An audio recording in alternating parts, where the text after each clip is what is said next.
Hey there, this is Julian from the Binary Lab. This is not a trading video, and actually I hope this video finds you in the right place. I don't usually talk about like religion or faith or Christianity, but today I will, and because I think some of you out there need to hear this. Okay, so like I received another emotional experience, and I felt that it definitely was from God. Okay, and it dug at me in a very emotional, heartwarming way. And what came to mind was the Apostles' Creed. So, just to set the ground, I'm not someone who goes to church every week. And at a certain point in life, I kind of like only attended church on special occasions. And then came a time in life which I now still believe there's a good number of pastors and fathers out there who simply download the sermon from the internet and just read it out without putting in any effort. So for these are the reasons why I don't actually go to church on a regular basis. But I still very much do believe in God and the Christian God. Okay. So anyway, speaking of the Apostles' Creed, this came to mind. And when the Apostles' Creed came to mind, I tried to recite it from memory. I mean, as a kid, I used to be able to go to, used to deadpan it, but for some reason, it just couldn't escape my mind. So I decided to do a little search online and found the Apostles' Creed. What drew it to my attention was about, like two things, okay? I believe in God, Father Almighty, creator of heaven and earth, born of Holy Spirit, conceived by Virgin Mary, became man, blah blah, and then he was persecuted by Pontius Pilate. Okay, this is the first thing. Second thing, suffered, died, was buried. And then in certain ways, they said he descended to the dead, but also in this one that I found on Google, it said that he descended to hell. On the third day he rose again. Okay, so he descended to hell. The third day he rose again. So it's like this was something that I didn't see before, and this got me thinking. I was like, that could be the message, because many of us out there, and some of that could be you listening to this video. Maybe you're in a difficult spot in life. Maybe you know someone who's in a difficult spot in life, and you can share this message with them.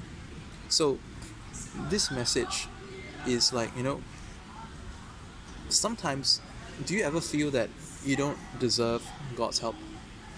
Do you feel that you don't deserve God's love because of the worldliness that we are, or the sins we've committed, or the impure thoughts that we've had, right?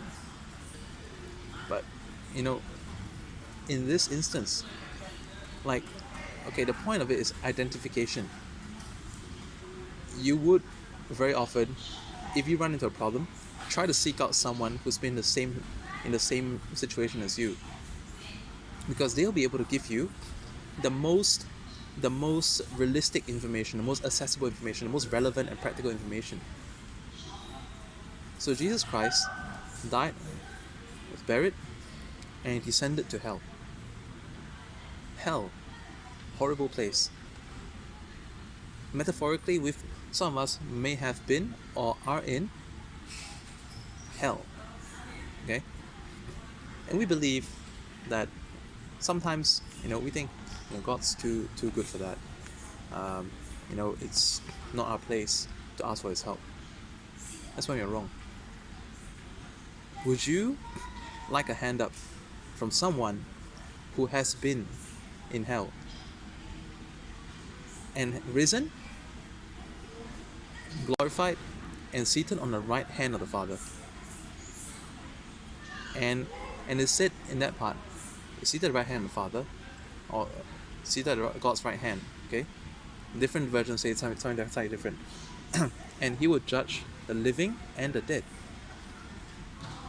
Why is he able to judge the living and the dead? Because he has been dead and he has been living. Like I said, practical, accessible, and also, like relevant. All of that. Who is more relevant than Jesus Christ in this instance? Right? So this was a big aha moment that I wanted to share with you.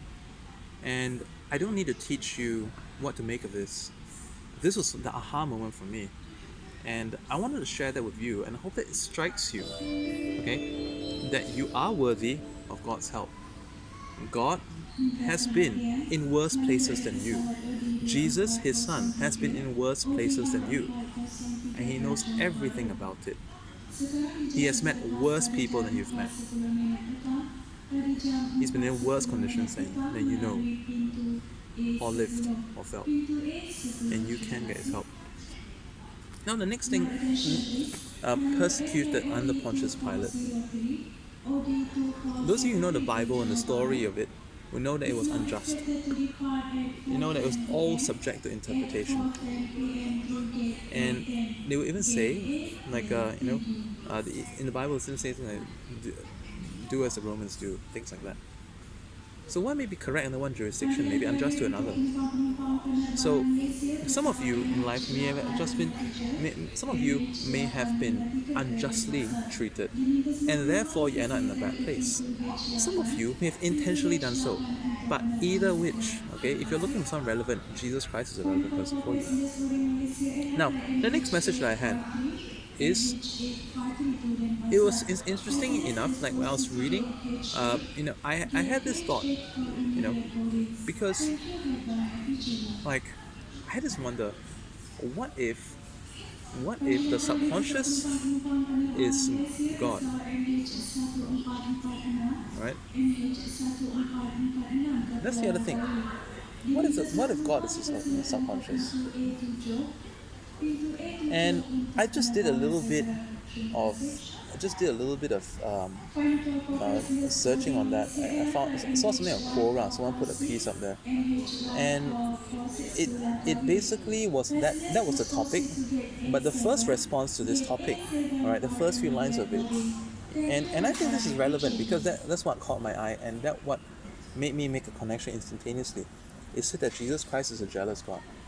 Interestingly enough, this was something that was said to me by my aunt, because recently I shared about my example in church adoration room, where I received, where God spoke to me, and like my aunt said that I need to affirm that, I need to affirm on my stand, on my faith. I'm not there to say that, he can come in any other form. Well, it could be true, but this is me, and I need to say that this is where. Okay, hang on. Don't get me wrong. I'm not trying to say that I'm not trying to say that this is the only way to experience. Okay, I fully respect all other religions. Okay, just want to make that clear. And but on that note, like when I saw the line on Jesus is a jealous God, what I felt was that because he is jealous. And he said Jesus is a vengeful. No, that's right.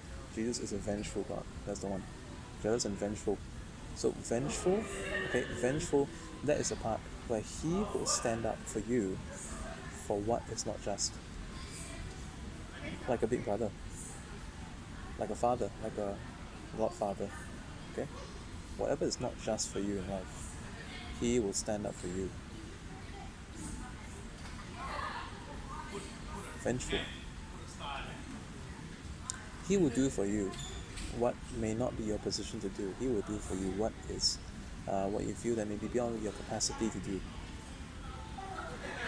Because when in that sentence, okay, Jesus is a vengeful God. He, okay, and God, the greater being. He is the Son. This is where the Holy Trinity comes in. Well, okay. Oh my gosh. Why am I preaching? Anyway, just wanted to give you some of these thoughts that came into my mind, and I hope it finds you in the right place. Bye for now.